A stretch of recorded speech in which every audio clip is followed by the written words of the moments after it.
ស្ដីបងប្អូនមួយអរគ្នាឥឡូវដុំសាក set យើងចូលច្រើនណាមួយគ្នានេះជាប្រភេទឈុត set Type C ទៅ Type C មួយគ្នាកម្លាំង20វ៉ាត់គុណភាពល្អហើយតម្លៃសមរម្យខ្លាំងមែនទេជាពិសេសក្នុងពេលឥឡូវយើងកំពុងតែមាន promotion អញ្ចឹងទៀតល្អមួយគ្នានេះជាប្រភេទដុំសាកឡានកម្លាំងសិតតែ30វ៉ាត់មួយគ្នាហើយរូបរាង slim អែមខ្លាំងមែនទេ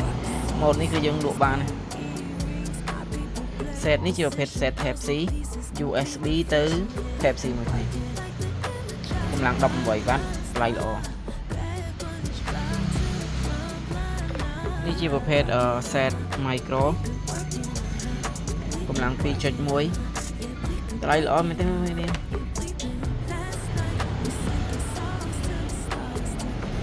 ពី set Type C ដែរ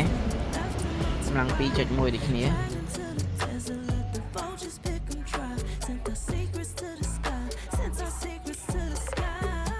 set នេះ set Type C ដូចគ្នាដែរមួយគ្នា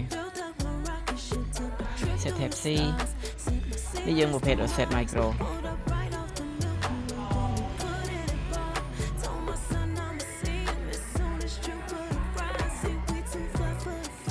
នេះជាប្រភេទ set iPhone សម្រាប់ទូរស័ព្ទ iPhone 8 iPhone 7 នេះវាកម្លាំងសាកសមរម្យអញ្ចឹងយើងប្រើឈុតប្រភេទនេះគឺអែមខ្លាំងមែនទែនតម្លៃធូរល្អមួយនេះច្រើនមួយសេរីយើងចូលច្រើនខ្លាំងមែនទែននេះសម្រាប់ខាងនេះយើងជាប្រភេទមានខ្សែយើងមានឈុត set iPhone